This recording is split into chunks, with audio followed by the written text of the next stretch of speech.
Hey, how are you? If you are a white belt, I'm gonna show you some game today that will be part of your A game. It's super effective, and she's telling me here that she's a white belt, but she trains like 5 days a week. I want you to see exactly what she does, because even when I was a white belt, this game right here was some of my first game, and it's just super effective. So watch what she does, and then I am going to rewind it so that we can go over this part together. So hold on one second. Okay, so step number one, when somebody's in sit-up guard, push them to their back. Next, control their shins. And do you see how she steps in with her right leg? That is to prevent any type of de la riva or upper belt hooking stuff that is probably very annoying to you as a white belt. Now her knee angle, when she steps in, prevents that hook. And now look how she takes her knee and cuts it across my thigh. This is a type of guard pass. Now I'm keeping my knee in to see, what she's going to do, and she clears it. And then look at this. She immediately slides her knee over to take mount. This is huge, especially if you're a white belt. If you get to side control, and let's say you haven't practiced the nuances of holding side control, wily upper belts will escape pretty easily. However, if you can immediately transition to slide your knee over and then windshield washer your foot, then you can slide into a higher controlling position called mount. Just be careful during that knee slide. The reason why you want to windshield washer your leg over and put your toes up is because that leg can get caught in half guard. And the reason why we say caught in half guard is because you just went from side control to then being down a couple positions in half guard, whereas you could have been in mount. So windshield washer, get those toes, ballerina toes, that way they don't get caught in between their legs. Now, next what you want to do when you're in mount is get to high mount. The reason why you want to get your knees up is so that you take their hips out of the equation. And from here, she transitions into what's called an S mount, and then brings the leg over my head to try to get an arm bar. This game right here is completely solid. Whenever you're doing jiu-jitsu, what I like to sometimes do, especially with like newer people, is to basically, I want to see what their game is. So I won't try to give it, like a competition type vibe. I want to see what their game is, and you can't hear somebody talk if you're talking above them the whole time. Jiu-jitsu is like a verbal disagreement. It's like a chess game. You can't get better at playing chess if you are just shutting down, your opponent all the time, won't even let them move a piece on the board.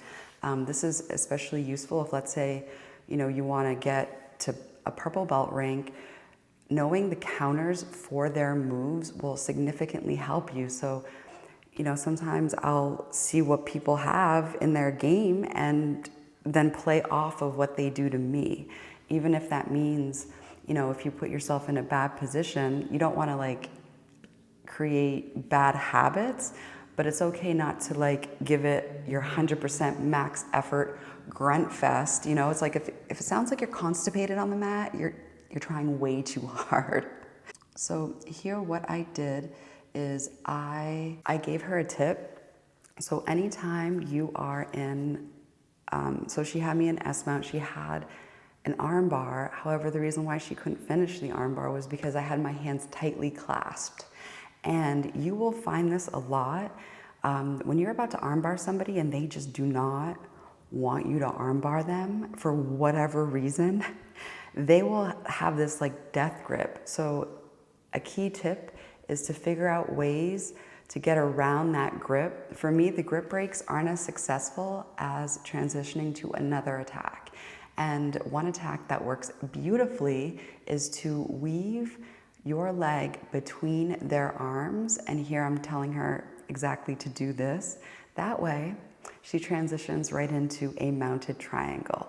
And if you want more tips about mounted triangle, I have a BJJ Fanatics video that I have the link in the description. So go and try that out, because mounted triangle is the jam, because not only are you in mount, but you also have a triangle on them, which serves to both choke them as well as set up any type of arm attacks. Beautiful. But one more tip, while I'll replay that section, you know, some people when they're rolling, they're not comfortable with it yet, so it's just like their mind, it's a fight. If I feel that a person is kind of like playful or still is with it cognitively, I like to do what's called like a flowy type roll. That way I can train my reactions to movements, which really helped in my skill development to develop counters as well as conserving my energy. So it isn't just always letting things happen, but it's like following once in a while, like, oh, well, what happens if I don't completely fight aggressively? Where are they gonna take this? Okay, now I'm here. Now where is my game from here? That way that also helps you become more comfortable in fighting from negative positions, because especially as a white belt, your primary task is to get good at escaping, and either it's a complete win if the situation does not get worse. Preventing the situation from getting worse, that's a win. And then climbing out of it. That is a key tip for life and jiu-jitsu. Don't throw gasoline on the fire, you know what I'm saying? Don't poke the bear. All right, let's keep on going. I was rolling with the white belt, and when I told her that I was doing, you know, she asked me, did you let me have that? And she was almost like insulted, not this girl, but like another female. She was like, don't give me anything. Like, if you find a person who's willing to like let you work, please, for the love of God, be thankful for that, and don't take that as offensive. That's like an ego thing, to be like, no, everything has to be super hard because I need to prove my worth. And like, trust me, as a white belt, I felt that same way. So I basically pissed off everybody at my gym with a video being like, what, are you gonna take it easy on me? That way, and I got smashed for like fucking, pardon my French, for like 2 years straight. And it made me tough, yeah, but like, not everything has to be difficult. Like, don't make it more difficult than it already is. Like, you can still get good and create an easier path for yourself. You know, it's almost like all these sayings of like, no pain, no gain. And sometimes we have this idea, I don't know how we got this, maybe, I don't know, maybe the Catholic Church, but like that we have to like suffer in order to gain skill. And I don't know about you, but like I find my greatest improvements in skill come from when I feel playful and it's not that serious. You know what I'm saying? Where it's like a playful vibe, and that in that mode, my brain is more receptive to recalling movements that are new. After a while, all of these movements that you drill consistently, they're going to be part of your subconscious programming. And soon you're going to be rolling and your body will just do things without you having to actually think about anything. It'll be like an automatic reaction. And that's a beautiful place to be. And one thing that helps getting you there is being aware of what type of mind frame you're in when you're rolling, and to be kind of like, try to be playful and light about it. I know in the beginning it can be very tough, especially when you're on the bottom. I remember one of the first times that I was rolling, my coach told me, he's like, Crystal, you're too emotional. And I was like, you know, you're stuck on the bottom of side control, you have this like purple belt on top of you who's like twice as big, and you're just like, what are you talking about, emotional? Of course, I'm not emotional, but it's almost like, you know, if you have these feelings of like fear and panic and anxiety while you're on the bottom, then that means like a gain would just be to take some deep breaths and make sure you're exhaling fully, because what happens is when we get nervous, we tend to try to take in air, but we don't exhale, and then it just becomes where we feel like we can't breathe, where we can't take a breath, but it's because we haven't exhaled fully. So just working on your breathing is obvious. It's not obvious, but it seems like one of those like duh things, but when you actually do it, you're like, oh, wait a minute, maybe I was not exhaling fully. That'll help reset your nervous system so that you can be more relaxed when you are rolling. And I'm giving myself the same advice, like anytime you're starting a new combat sport, like for example, I was boxing with some like pro boxers to get ready for my fight, and like, of course I was nervous. Like, are you kidding me? Like, when you get hit hard in the bladder, you pee a little. Like, I've been dropped by liver shots. Like, these dudes hit hard. Like, so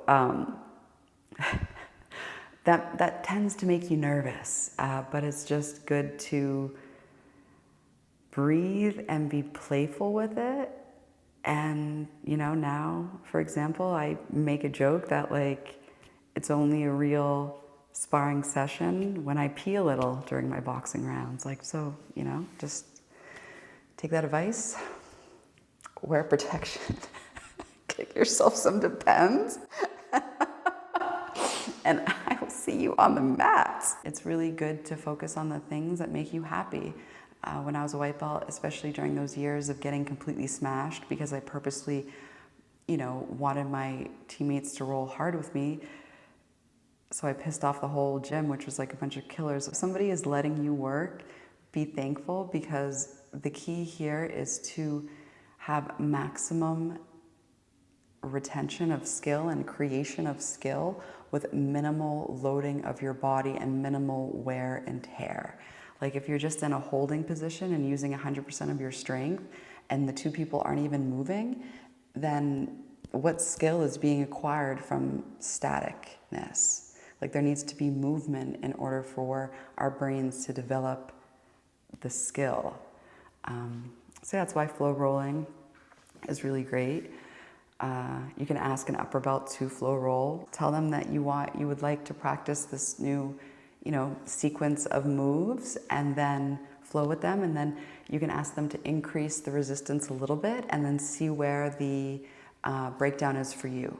So that's, if I could give you advice, that would be one way to increase your skill level. And if you do that while you are, let's say, you get a partner and you guys are, drilling, ask for them to increase the resistance while you drill. That way you can do problem solving right there on the spot, and you have time to pause and figure it out, because typically during a live roll,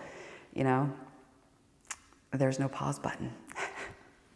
All right, so thank you so much for watching, and I will see you next time. Bye.